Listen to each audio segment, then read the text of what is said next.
If a place could feed the world with oil, yet force people to eat the very soil beneath their feet just to survive, would you believe that place truly exists? In the Strait of Hormuz, where about 20% of the world's oil passes through every day, there are islands so dry that fresh water becomes more precious than gold. Here, women wear golden masks under heat close to 50 degrees Celsius. Fishermen row small boats beside massive oil tankers, and local people mix red soil with spices to create one of their traditional foods. Today, we will step into a place that is almost unbelievably beautiful, yet so harsh that it makes you wonder, how have people managed to live here for generations? If you enjoy journeys like this, subscribe, like the video, and comment where you are watching from. Hormuz, the island where people eat. Mother Earth itself. Hormuz has almost no fresh water, and rain is so rare here that every drop becomes precious.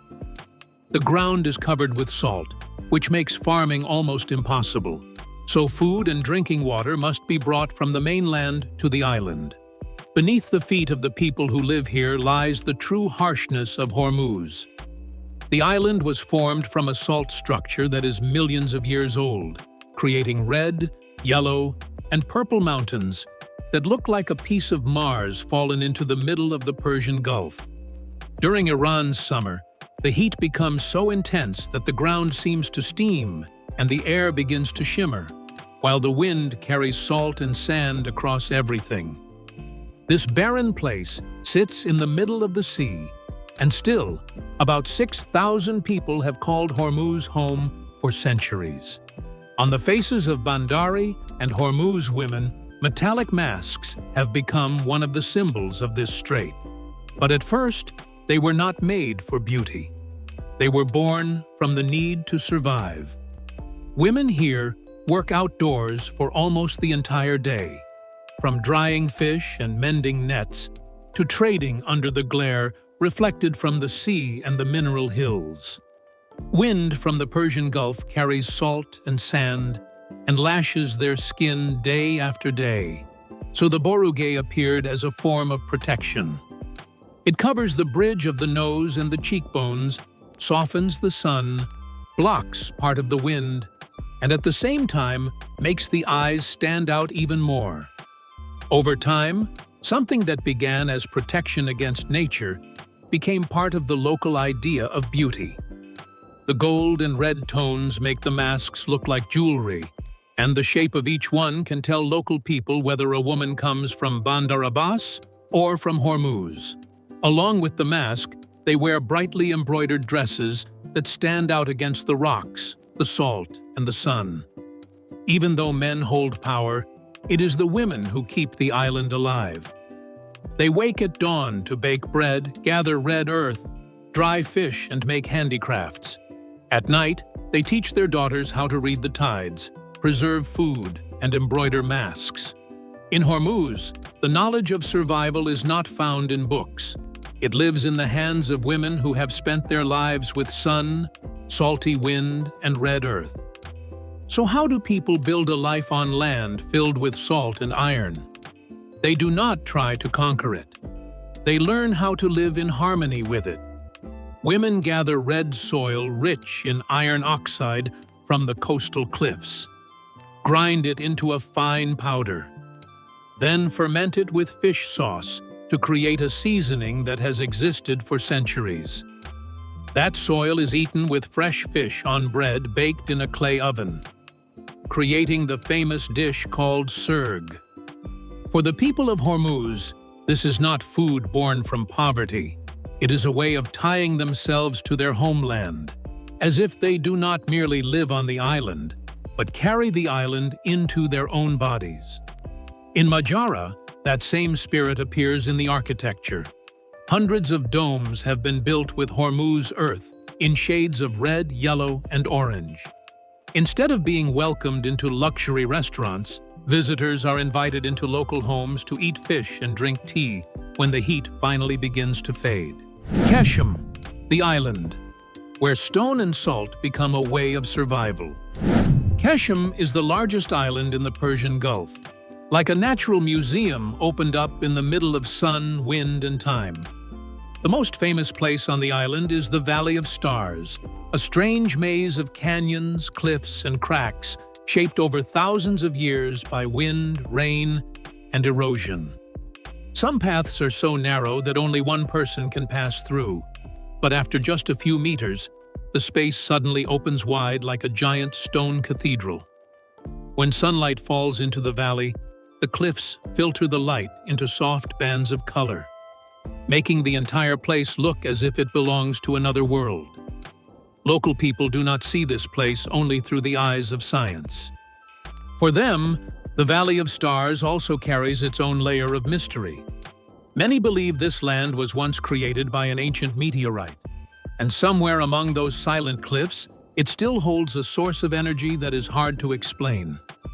When night falls, the wind slips through the cracks in the rocks, creating sounds that resemble whispers. In the darkness, this place no longer feels like a tourist site. It feels like sacred ground, where stone, wind, and legend exist together. But the most remarkable thing about Qeshm is not only its unusual landscape, but the way people have learned to live with this dry environment. The people here understand every crack in the ground, the way they understand the paths inside their own homes. They know which rock crevices can hold cool air in the summer, which hollow spaces can offer shelter when sandstorms arrive, and which stone chambers are cold enough to preserve fish or dates during the hottest days. To them, the landform is not an obstacle. It is a survival map passed down through generations, a kind of knowledge that does not need to be written in books, yet is still remembered through every journey, every windy season, and every sandstorm. Beneath the island lies Namakdan Salt Cave, about 6 kilometers long, where local people have mined salt for generations to preserve food. In a land with little water and very difficult farming conditions, salt became an important part of life. It helped preserve fish, protect food, and allow coastal families to endure harsh seasons. The cold stone chambers, bright layers of salt, and deep underground passages make this place feel like a natural storage space that the island has given to its people. For the people of Qeshm, stone and salt are not only natural scenery to admire. They are storage rooms, shelters, natural refrigerators, and also a great lesson in patience. The people here do not try to bend this land to their will. They observe it, remember it, and then live according to its rhythm. Over time, that deep understanding has helped them turn a dry island into a homeland. And that is what makes Qeshm different in the vast Persian Gulf. Hara Forest, Qeshm Island's shield of survival. Along Qeshm's northern coast, the Hara mangrove forest stretches out like a rare green world in the salty waters of the Persian Gulf. This is not just a beautiful landscape to admire from a distance, but a special ecosystem that has helped the people of the island hold on through many generations. The mangrove trees here can filter salt from seawater, then release that salt through their leaves, as if they are creating their own way of living in an environment almost not meant for trees. When the tide pulls back, their roots rise from the mud and weave together into a living maze. For visitors, it may look like a strange scene. But for the people of Qeshm, every current, every turn, and every cluster of roots is tied to daily life. This forest is far more important than its peaceful appearance suggests. The tangled roots help soften the force of waves and wind, protecting fishing villages from sudden storms at sea. Inside the forest, small fish, shrimp, and many marine creatures find shelter before they grow and swim out into wider waters. Because of this, Hara is like a natural nursery for the entire coastline. If the forest disappeared, fish stocks would decline, and families who live from the sea would lose the most important part of their livelihood. That is why local people do not see the mangrove forest as something separate from human life. To them, the forest is a storm barrier, a fish nursery, a source of food for livestock, and a part of the island's rhythm. On days when the tide is low, people row boats through the shallow channels to collect mangrove leaves for goats and camels, because the island has very little natural grass. While men go out to sea to fish, many women enter the forest to gather leaves, catch crabs, and help provide food for their families. This work is not loud or dramatic, but it repeats steadily through each season, like a quiet part of how Qeshm continues to exist. Across many generations, the community has also created rules that do not need to be written into law. Do not cut living trees. Do not catch fish that are too small. Do not destroy bird nests. Do not take more than what is needed. These rules sound simple, but they are what keep the forest alive and keep people able to depend on it. For the people of Qeshm, protecting Hara is not a distant environmental slogan. It is the way they protect their meals, their boats, their livestock, and their own villages. Thanks to that, the forest still has enough strength to feed the sea, and the sea still has enough strength to feed the small villages around the island. In a place where the land is dry, the water is salty, and nature always tests human beings, the Hara mangrove forest becomes a very clear reminder. Sometimes, life does not come from changing nature. It comes from understanding it, respecting it, and knowing when to stop before taking too much. Before we move into the rest of this journey, take a small moment to press subscribe if you feel this content deserves it.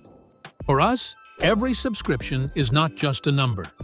It is a sign that you want to see more stories like this in the future.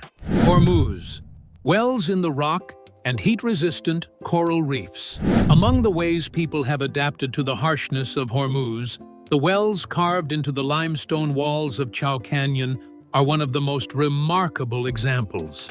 The people of the past had no modern machines, but they understood the land through patient observation passed down over many generations. They knew which cracks could hold moisture, which places could collect morning dew, and which openings in the rock would guide water after the rare rains. On land that is almost completely dry, they created a delicate system for collecting water.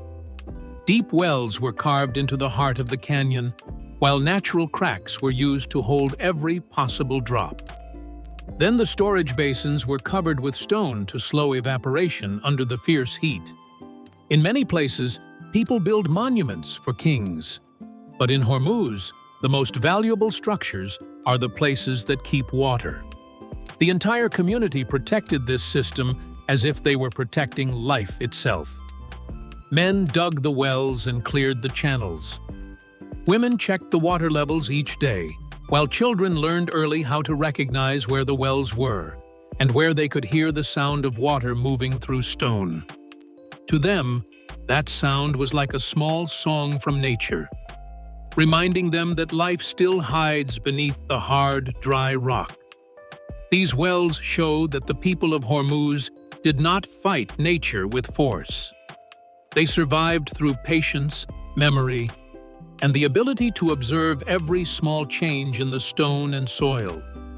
Beneath the emerald waters of Hormuz, another mystery still exists.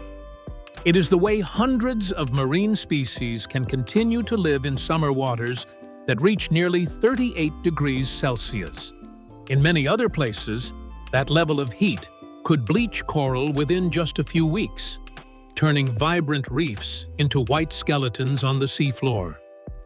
But in the Strait of Hormuz, the coral still holds on. Across countless generations, it has adapted to extreme heat and become one of the rare heat-resistant coral groups in the world. For coastal people, these coral reefs are not only beautiful scenery. They decide where fish gather, which migration routes still exist, and which waters are safe enough for fishing. Long before scientists came to study them, Hormuz fishermen had already learned to read the sea by looking at their nets every day. They knew when a fish species began to decline, when the current changed, and when something unusual was happening beneath the surface. Their fishing methods have also been passed down through many generations, from handlining at the right depth, to setting low nets along the edges of the coral reefs, to using ancient stone traps that hold fish when the tide pulls back. Technology may support them, but it cannot replace that traditional knowledge. Hidden beneath the resilient reefs are about 700 species of fish, feeding thousands of coastal families. So which part of the Strait of Hormuz impressed you the most?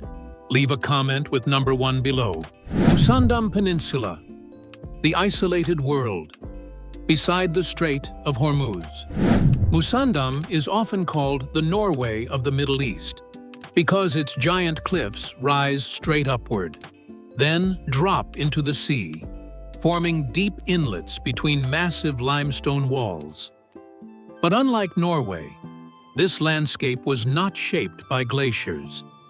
It is the result of millions of years of tectonic plates colliding, forcing stone upward and turning Musandam into a maze of rocky mountains at the entrance to the Strait of Hormuz. Although it belongs to Oman, this peninsula is separated from the rest of the country by the territory of the United Arab Emirates, making it feel like a world of its own, close to global shipping routes, yet strangely isolated. Inside this vertical desert, the Shehu people have lived for many generations. They did not try to reshape the mountains. They learned how to move with them. Their homes are hidden on mountain slopes to avoid storms, escape the coastal heat, and keep distance from the powers that once controlled the waters below. The Shehu remember every trail along the cliffs. They know which paths are safe in each season, and when summer comes, they leave the coast and move up into the cooler mountains. Before they go, they store grain and water in stone storehouses called Beit al-Chful, meaning locked houses. These storehouses are buried underground and sealed with large stones to keep what is inside cooler and protect it from theft. For many families, they are inherited possessions passed from one generation to the next. From the high cliffs, the Shehu look down on the Strait of Hormuz, where two worlds pass by each other every day. On one side are the giant oil tankers of international trade. On the other are small fishing boats moving through the same waters. And they remain above in the mountains, living by the rhythm of stone, wind, and sea, just as their ancestors have done for hundreds of years. Hidden deep inside the narrow inlets of Musandam are the remains of Telegraph Island, where the British Empire once placed a station on the communication cable route from London to Karachi in the 19th century. But the fierce heat, the isolation, and the feeling of being trapped between rocky mountains and deep sea slowly broke the spirit of the men stationed there. The British brought schedules, uniforms, and technological ambition. But they were not ready for a place where nature always had the final word. Telegraph Island therefore became a quiet reminder that not every empire can force its will onto every land. By contrast, the people of Qeshm chose a different way of life. They did not display power. They turned the landscape into a peaceful foundation. Wooden boats still carry dates, spices, fabric, and goods between Iran, Musandam, and the small islands. The British came and then left. The people of Qeshm stayed with maps held in memory, learning from their grandparents about wind, tides, and safe passages. Here, peace is not protected by noise. It is protected by silence and experience. Bandar Abbas, the seaport, where many cultures live together. Bandar Abbas is a city built from many layers of culture, each one arriving through a different stream of trade across the Indian Ocean and the Persian Gulf. Once known as Gombron, this place grew through centuries of spice trading, seafood markets, and ships moving in and out of its harbor. The flow of people and goods turned it into a complex coastal community, where Persian, Arab, Indian, and African influences became part of daily life. In the old markets, sellers still display dates, turmeric, cumin, coriander, dried limes, woven fabrics, and dried seafood. Young people leave traditional villages to work as port laborers or sailors. Local women still make hand-embroidered burugay masks, embroidered clothing, and silver items to sell to both residents and visitors. On the streets, Bandari women in bright clothing and golden masks walk beside Omani men in white robes, Arab women in long dresses, and Afro-Iranian people whose clothing carries traces of many continents. But in a land where heat, illness, and the pressure of daily life constantly push people to their limits, keeping the body alive is not enough. The mind also needs healing. That is why the people of Bandar Abbas have long turned to the Zar ritual when facing anxiety and sleeplessness. They believe that harmful winds or wandering spirits can affect a sick person, but instead of driving them away through confrontation, they choose negotiation. The ritual often takes place in a large courtyard or a crowded room. African drums sound in a hypnotic rhythm, while incense and local herbs spread through the space. The ritual leader does not try to expel the spirit. Instead, they ask what it needs, then invite it to exist peacefully with the sick person. Older women hold a central role because they have preserved knowledge of herbs, drum rhythms, and rituals across many generations. For the people here, Zar is not only a belief. It is also a form of collective healing through music, rhythm, and acceptance. Among the Islamic domes, the Hindu temple with its layered cone-shaped roof still stands out as a trace of a once thriving trade network. Built by Indian merchants in the late 19th century, it reminds people that this city once connected the Persian Gulf, India, and East Africa. Hindu merchants could hardly have prospered without acceptance from the local Muslim community, and the opposite was also true. In everyday life, that spirit of coexistence appears through very small things. A guest, whether a neighbor or a stranger, and whatever faith they follow, may still be welcomed with hot, sweet tea. Seasonal festivals are shared between communities. Merchant families have also remained connected across generations. In Bandar Abbas, the strongest borders are not drawn on maps. They are woven from mutual need and shared support, in a life too harsh for any one community to endure alone. Hormuz, the small fishing village in the world's oil route. Fishing in Hormuz has never been easy. In the same waters where small wooden boats search for a living, oil tankers, longer than 4 football fields, cross the strait. On one side is the rhythm of a fishing village. On the other is the flow of energy that powers the modern world. Every early morning, fishermen wake at 3 or 4 o'clock to read the sky, study the color of the water, and push their traditional lungay boats into the darkness. These boats are handmade using techniques passed down through many generations. They follow old routes, check their nets, fishing lines, and fish traps, then return to shore close to noon. When the fish arrive, wives and daughters lay them out on bamboo racks under the harsh Gulf sun. It is a rhythm of survival repeated for hundreds of years, where the whole family keeps its bond with the sea. But right beside those small boats are the steel walls of oil tankers. Each ship carries enough oil to provide energy for many countries for a week. 2 economies move across the same water. One depends on experience, tides, and fishing. The other belongs to the global energy network. Yet the wealth carried by the tankers rarely reaches the small fishing villages. Many young people leave to find work in industrial ports such as Bandar Abbas, while older fishermen still go out to sea as their ancestors did. To them, the sea is not an oil corridor. The sea is their land. Abu Musa rises in the Persian Gulf like a small and lonely outpost. The island covers less than 8 square kilometers, yet it lies close to one of the world's important shipping routes. Since 1971, both Iran and the United Arab Emirates have claimed sovereignty over it. Even so, daily life remains strangely ordinary. Children go to school with backpacks on their shoulders. Fishermen mend nets under the shade of palm trees, and families drink tea when the heat begins to soften. In a place as small as Abu Musa, community is almost a condition for survival. Generations repair boats together, prepare weddings together, and mend large nets together. Strict rules around the island have also, unintentionally, protected its nature. Because outsiders have limited access, the coast of Abu Musa has avoided industrialization. The coral remains intact, and many rare birds still nest in peace. Larak sits at the narrowest point of the Strait of Hormuz, where large cargo ships and oil tankers pass every day.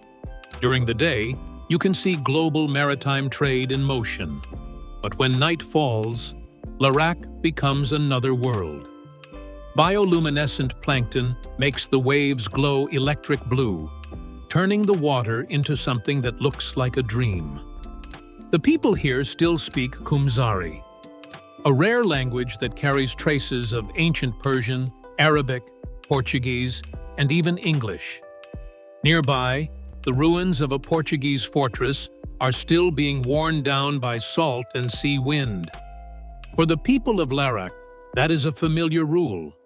Empires come and go, but the island and its people remain. Hormuz is not only an oil route that the world watches with tense eyes. Behind the supertankers, the salt-covered islands, and the almost unforgiving heat, there are still people living, working, cooking, fishing, and preserving their culture through many generations. From the red earth of Hormuz Island, the wells carved into stone, the mangrove forests of Qeshm, and the villages hidden among the rocky mountains of Musandam, everything reveals one thing very clearly. The people here do not defeat nature.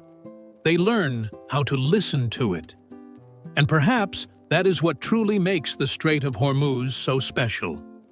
If you were impressed by how people here adapt to such a harsh land, leave a comment below. Do not forget to like, subscribe, and I will see you again on the next journey.